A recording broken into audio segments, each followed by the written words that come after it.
this lesson, we're going to go over how to use Freddie Green chord voicings to play the blues in E.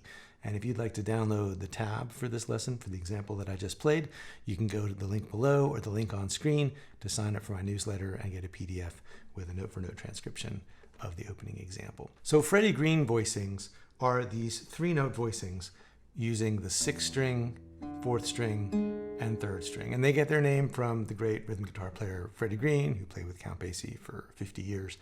And he used them to play dance band rhythm guitar. And we're going to use them to play fingerstyle, which means that we're not interested so much in that sort of dry, muted, damped approach where you only hear the notes that you want to hear and strum across all of them. We're going to actually just pick out the notes we want to hear. So it's a different left-hand approach and a different right-hand approach, but it works great for fingerstyle guitar, and it's a really cool way to add in information that's both sort of chords and melody. So if you're playing single note blues,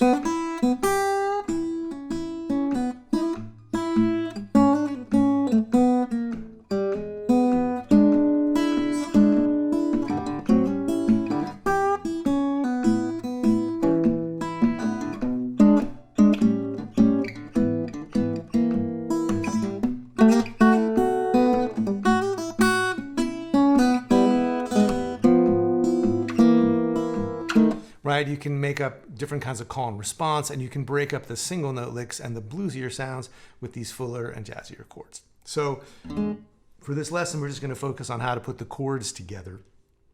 And I just did an entire workshop on chord substitutions on the blues inside my membership, the Fingerstyle 5. And if you want to find out more about that, you can go to fretboardconfidential.com, and there's a bunch of lowdown on the membership.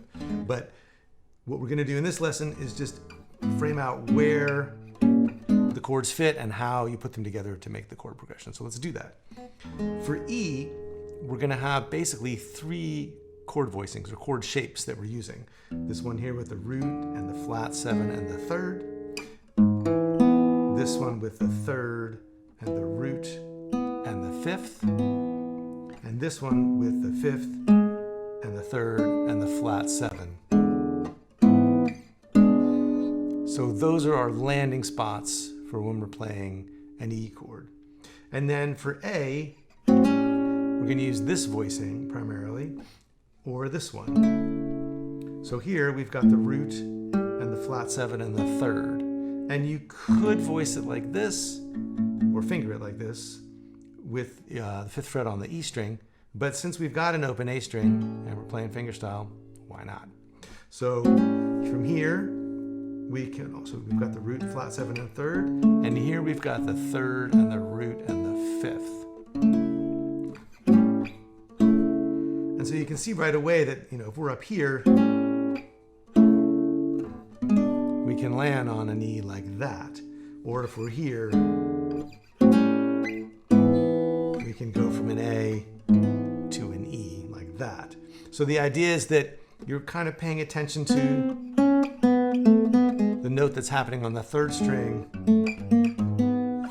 because that's kind of helping you melodically to kind of lead the listener through the chords by hearing what's happening on the 3rd string. And then in the bass, you're getting more motion than if you were just playing strictly steady bass. So just in the first line,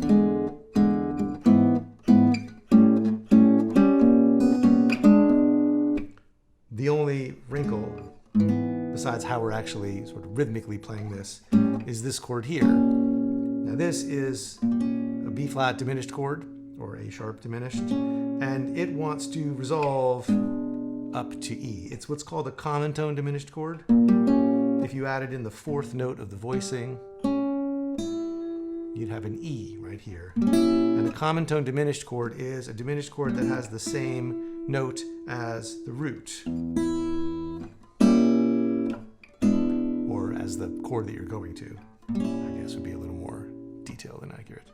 But so this wants to resolve upward. All these notes want to head up, and this note on top is going to stay the same or be common to both chords. So here we have E, and then E with G sharp, and then A, which functions as a kind of passing chord. It's like, yeah, we're going to play a bit of the 1, and then we're going to play this chord that leads, a bit of the 4, and then play this chord that leads us back to the 1. So we're just kind of dancing around this 1 chord information with a quick move to 4, and then this diminished to bring us back to 1. And then we can use the open B string to create a little bit of melody. And then we can pass again through the 1, and then to the inversion of E with the G sharp in the bass. And then another passing chord, B7, because we're basically saying, oh, we're on 1, we can have a quick detour to the 5, which is going to take us back to the 1. And then another E7. So all this whole first 4 bars is just ways of moving in and out and back in and out and back in to the 1 chord. And then we get to bar 5. And here we've got A. And then you can think of this as the 5 of A. It's E7, which functions as 5 of A, or just a quick trip back to the 1. Here's another common tone diminished chord, common to A. So here's A, the A that's inside the C diminished chord, which stays there when we go to A with C sharp in the bass. So again, here we're just kind of moving away from A and then returning to A by way of the diminished chord.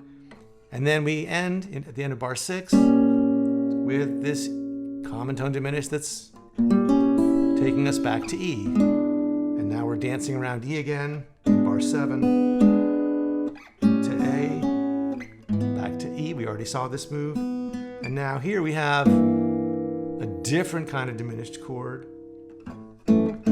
We're heading to F sharp. This is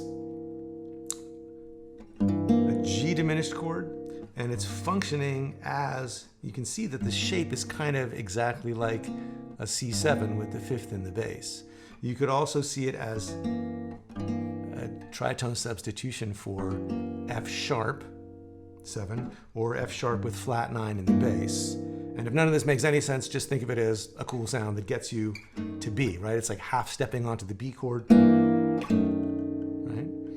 But in this case, we're going to delay that half stepping because we're going to actually go to the 2 chord, F sharp minor 7, which is a way of dragging out the resolution to B7. And so now we have in bar 9, and now diminished, which is really an F sharp taking you to B7.